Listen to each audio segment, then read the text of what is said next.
So day 2 of decluttering, of trying to get my shit together, all right? And I purchased this thing. And one of the things that really, stood out to me in this whole process is that I've noticed that organizing is definitely a booming business. It's definitely not something that I think is cheap. There's a lot of things that I realize that I need in order to really get myself at the optimal level of organization. Now, I was reading, because I read daily, I'm sure we all do, right? And I'm gonna link the article in the show notes so that way you guys can peep that out. But it's 7 organization stats you need to know. One of them really stood out to me was lost items. Lost items. The National Association of Professional Organizers reports that on average we spend 1 year of our lives looking for lost items. That's over 8,700 hours looking for lost or misplaced items. I think about how many times, and I'm sure I'm not the only one, I've purchased multiple items repeatedly because I can never find it when I need it. Like, I have 4 hammers when I only need 1, but that's because when I needed the one, I couldn't find it. That's a problem, and that costs you money. So you're losing time and money by not being organized.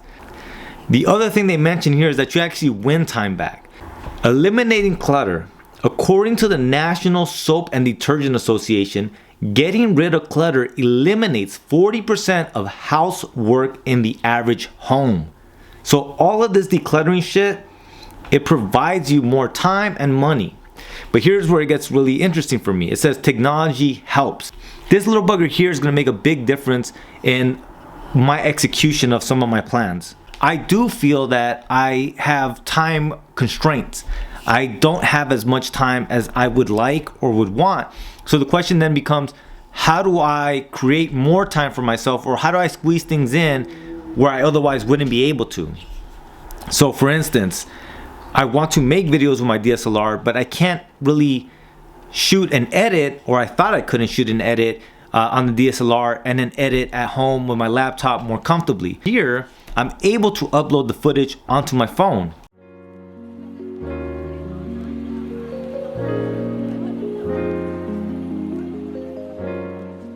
And then once on my phone, I'm able to edit the video throughout the day.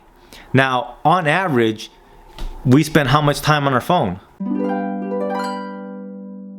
On average, Americans have a screen time of 4 hours and 25 minutes each day on their mobile devices, compared to 2 hours and 54 minutes in 2022.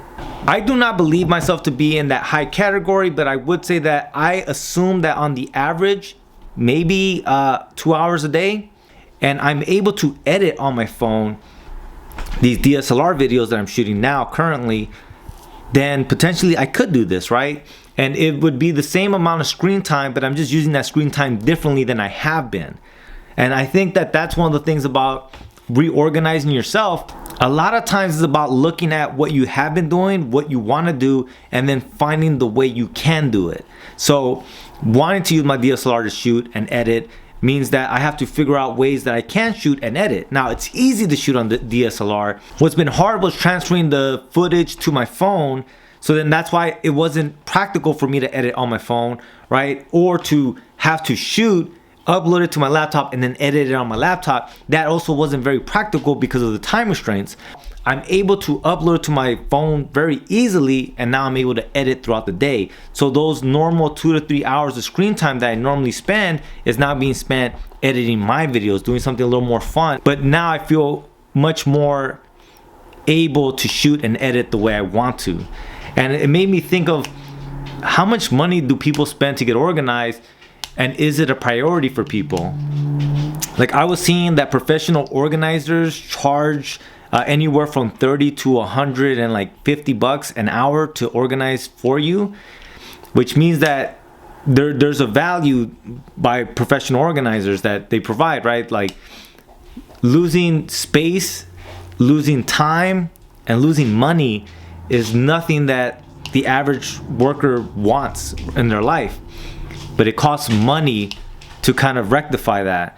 And I think that's what they want you to understand, that it costs money, but I don't know how much money you actually have to pay for that, right? Like some of the stuff I am doing on my own, there are things, once again, like this, I just purchased this, that I saw and I said, you know what, this is a solution to a problem that I have.